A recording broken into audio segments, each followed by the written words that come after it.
جب آدمی کے دل کے اندر اترتی ہے تو وہ ایمان کی طاقت بنتی ہے، اور جب آدمی کے زبان پر ہوتی ہے تو یہ ایمان کا بول بنتا ہے، اور ایمان کے بول پر اللہ کی مدد نہیں آتی، ایمان کی طاقت پر اللہ کی مدد آتی ہے۔ اللہ تعالیٰ خود قرآن پاک میں یہ ارشاد فرماتے ہیں، الف لام میم احسب الناس ان یترکوا ان یقولوا آمنا وهم لا یفتنون۔ اللہ تعالیٰ صاف فرماتے ہیں کہ کیا تم لوگوں نے یہ خیال کر رکھا ہے کہ تم لوگ زبان سے کہہ دو آمنا، میں ایمان لے آیا، اور ہم اس پر وہ سارے وعدے پورے کر دیں اور ہم تمہارا امتحان نہ لیں؟ ہم تو امتحان تمہارے لیں گے کہ تم جو کہتے ہو کہ میں ایمان لایا، جو زبان کا بول ہے، اس میں تم سچے ہو کہ تم کچے ہو۔ وَلَقَدْ فَتَنَّا الَّذِينَ مِن قَبْلِهِمْ فَلَيَعْلَمَنَّ اللَّهُ الَّذِينَ صَدَقُوا وَلَيَعْلَمَنَّ الْكَاذِبِينَ۔ ہم پہلے والے لوگوں کا بھی امتحان لے چکے ہیں، ہم اس بات کو جان کر رہیں گے، ہم اس بات کو جان کر رہیں گے کہ تم نے کا سچا کون اور تم نے کا جھوٹا کون۔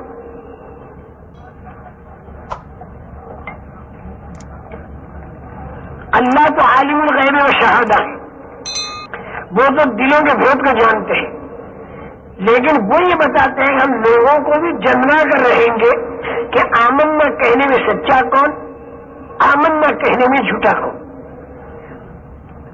ایمان کی طاقت پیدا کرنے کے لیے دو کام کرنے پڑیں گے، اسے اچھی طرح سمجھ لو۔ ایمان کی طاقت میں دو کام، ایک تو اللہ کے یقین کا دل میں لانا اور ایک مخلوقات کے یقین کا دل سے نکالنا، یہ دو کام کرنے پڑتے ہیں۔ اس کے لیے ہمیں کیا کرنا پڑے گا؟ دیکھو، اللہ تو دکھائی نہیں دیتے، اس لیے ان کا یقین خود نہیں آتا، اسے لانا پڑتا ہے۔ لانے کی کیا ترکیب ہے؟ بار بار اللہ کا بولنا، بار بار اللہ کا سننا۔ جتنا بار بار اللہ کا بولنا سننا ہوتا رہے گا تو اتنا اللہ کا یقین آئے گا۔ اسی کا نام ہے دعوت کی فضا۔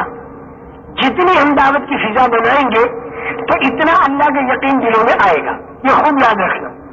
اللہ دکھائی دیں گے نہیں، دیکھ کر اللہ کا یقین نہیں بنتا، بلکہ بار بار بولنے سننے سے اللہ کا یقین بنتا ہے۔ اس کا نام ہے دعوت کی فضا۔ اس سے تو اللہ کا یقین آیا، لیکن کاروبار کا یقین دل سے نکل جائے، ملک مال اور پیسے کا یقین دل سے نکل جائے، اس کے لیے کیا کرنا؟ کیونکہ مخلوقات دکھائی دیتی ہے، اس کا یقین تو خود آتا ہے، اسے نکالنا ہے، اور اللہ دکھائی نہیں دیتے، ان کا یقین خود نہیں آتا، اسے لانا ہے۔ تو اللہ کی یقین کیسے لائیں؟ اس کے لیے دعوت کی فضا، بار بار اللہ کو بولنا سننا۔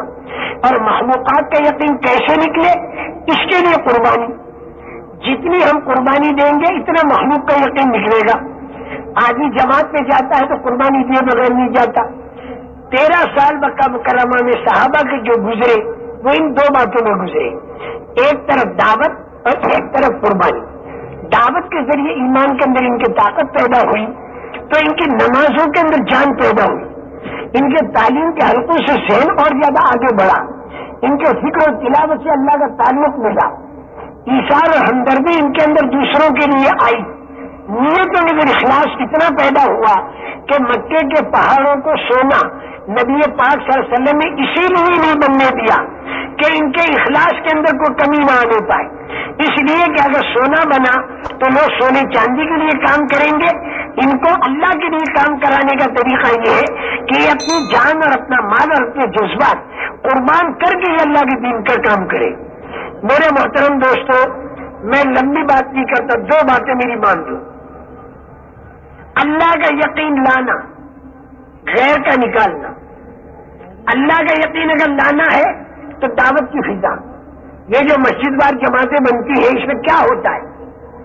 یہ جو 2.5 گھنٹے یا 5 گھنٹے یا 8 گھنٹے یا دن رات یا عصر سے اشراق تک جو مسجد میں لگنا ہوتا ہے، اس میں کیا ہوتا ہے؟ بار بار اللہ کا بولنا اور سننا، گھر گھر در در جا کر اللہ کا بولنا اور سننا۔ ملکوں میں جاتے ہیں تو کیا کرتے ہیں؟ بار بار اللہ کا بولنا اور سننا ایک دعوت کی فضا بنتی ہے، اس کے ذریعے ایمان کے اندر طاقت پیدا ہوتی ہے، اور قربانی جان مال کی دی جاتی ہے تو اس کے ذریعے غیر کا یقین نکلتا ہے، قربانی کے ذریعے غیر کا یقین نکلے گا، دعوت کے ذریعے اللہ کا یقین آئے گا، اس طریقے سے ایمان میں طاقت آئے گی۔ اللہ تعالیٰ نے آیت اتاری وَأَوْحَيْنَا إِلَىٰ مُوسَىٰ وَأَخِيهِ أَن تَبَوَّآ لِقَوْمِكُمَا بِمِصْرَ بُيُوتًا وَاجْعَلُوا بُيُوتَكُمْ قِبْلَةً وَأَقِيمُوا الصَّلَاةَ وَبَشِّرِ الْمُؤْمِنِينَ۔ اگر یہ فرعون تم کو مسجدوں میں نہیں جانے دیتا تو تم اپنے گھروں کے اندر رہ کر مسجد والا کام کرو، نمازیں پڑھو، لیکن نماز کیسی پڑھو؟ ایمان کی طاقت رکھنے والی نماز۔ ایک نماز تو وہ ہے کہ پرورش کاروبار سے سمجھ میں آ رہی ہو اور فرعون کی طاقت کا اثر دل پر پڑا ہوا ہو، ایسی نماز ہے تو یہ نماز بے طاقت نماز ہے۔ طاقت پر نماز کب بنے گی؟ وبشر المؤمنین، ایمان کی طاقت سے طاقت پر نماز بنے گی۔ فرعون کی طاقت کا یقین نکل جائے، کاروبار سے پرورش کا یقین نکل جائے، اللہ سے پلنے کا یقین آئے، اللہ کی طاقت کا یقین آئے تو یہ ایمان کی طاقت بن گئی۔ اب اللہ کی طاقت تمہارے ساتھ ہوگی۔ یہ ہمیں نہیں معلوم کہ کتنی مدت تک حضرت موسیٰ علیہ السلام نے کلمے اور نماز کے ذریعے اس قوم کی تربیت فرمائی اور خوب ان کو سمجھایا، یہاں تک کہ ان کے ایمان میں طاقت آ گئی۔ فرعون کی طاقت کا یقین نکل گیا، اللہ کی طاقت کا یقین ان کے دلوں میں آ گیا۔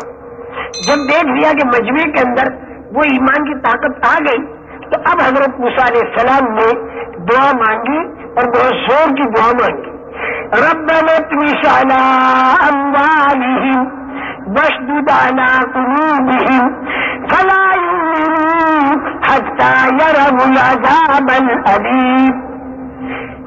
یعنی فرعون کو دعوت دے دے کر اندر کے یقین بنانے کی کوشش کر دی، اخلاق کے ذریعے سمجھا بہت لیا، لیکن یہ زہریلا پھوڑا بغیر آپریشن کیے، یہ زہریلے پھوڑے کو جب تک آپریشن کر کے کاٹ نہ دیا جائے اس وقت تک امن و امان قائم نہیں ہو سکتا، لہذا اس کا تو اللہ تو آپریشن کر دے۔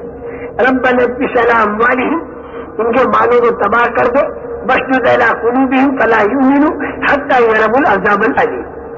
جہاں یہ دعا مانگی فوراً اللہ تعالیٰ کا جواب آ گیا، قد اجیبت دعوتکما، تمہاری دعا قبول ہو گئی، لیکن دو باتوں کا خیال رہنا، فاستقیما ولا تتبعان سبیل الذین لا یعلمون، دونوں کے دونوں جڑے رہنا اور ان جاہلوں کے پیچھے مت چلنا، ان مادہ پرستوں کے پیچھے مت چلنا۔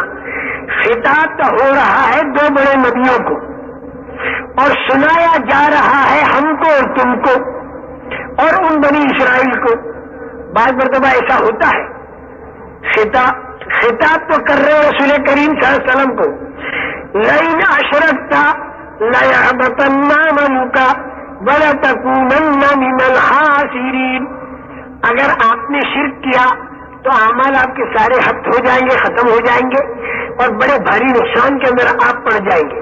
خطاب تو ہو رہا ہے بہت بڑی شخصیت کو، لیکن سنایا جا رہا ہے پورے عالم کے انسانوں کو کہ جب اتنی بڑی شخصیت اگر شرک کرے تو ان کے ساتھ یہ معاملہ ہوگا، تو تم لوگ اگر شرک کرو گے تو بتاؤ تمہارے ساتھ کیا معاملہ ہوگا۔ اور ہمارے گھروں کے اندر بھی بعض مرتبہ ساس کو کہا جاتا ہے اور بہو کو سنایا جاتا ہے، کہا تو جاتا ہے ساس کو کہ دیکھو بچہ گر گیا، کسی نے دیکھا نہیں، دیکھو کھچڑی کے اندر نمک زیادہ پڑ گیا، خیال نہیں رکھتی ہو، تو کہا تو ساس کو، لیکن سنائے بہو کو۔ تو اسی طرح اللہ جل جلالہ مانا والوں بعض موقعوں پر خطاب تو کرتے ہیں بڑی بڑی شخصیتوں کو، لیکن سناتے ہیں ہما شما کو، ہمیں اور تمہیں سب کو۔ تو یہاں دو باتیں فرمائی، ایک تو جمع رہنا اور دوسری بات یہ کہ جب یہ مادہ تمہارے قدموں پر آ جائے تو تم ان مادہ پرستوں کا اتباع مت کر دو. دعا قبول ہو گئی. اب دعا قبول ہونے کے بعد پھر میں نے وہی کہا نا, ایمان کی طاقت آ گئی, دلوں کے اندر ایمان کی طاقت آ گئی. اب اللہ نے امتحان لینا شروع کیا, اور دیکھو امتحان لینے کے, ایمان کی طاقت کا امتحان لینے کے اللہ کے ہاں دو طریقے ہیں. ایسا حکم دیتے ہیں کہ جس میں نفع والی چیز ہاتھ سے نکل جائے اور مشقت والی چیز ہاتھ میں آ جائے, اور آدمی حکم کو پورا کر کے نفع والی چیز کو جانے دے, مشقت والی چیز کو برداشت کر لے. اس کے ایمان کی طاقت کا امتحان ہو گئے, اللہ کی طاقت اس کے ساتھ ہو گئی. جیسے موسیٰ علیہ السلام کو کوہ طور پر کیا, نفع والا ڈنڈا ہاتھ میں تھا, اللہ تعالیٰ نے کہا کہ القیا سے باندھ دو. حکم پورا کر کے نفع والا ڈنڈا باندھ دیا. تکلیف والا اژدہا بنا, اس سے بھاگنے لگے تو اللہ نے کہا پکڑ دو, تو انہوں نے تکلیف والا اژدہا پکڑ لیا, نفع والا ڈنڈا ڈال دیا اور تکلیف والا اژدہا پکڑ لیا. اللہ کی طاقت ساتھ ہو گئی. ہمارے ساتھ بھی اللہ کی طاقت ساتھ ہو جائے, اس کے لیے ہمیں بھی دو کام کرنے ہوں گے. مال کا جو نفع ہے اس کو ڈنڈے کی طرح قربان کرنا ہوگا.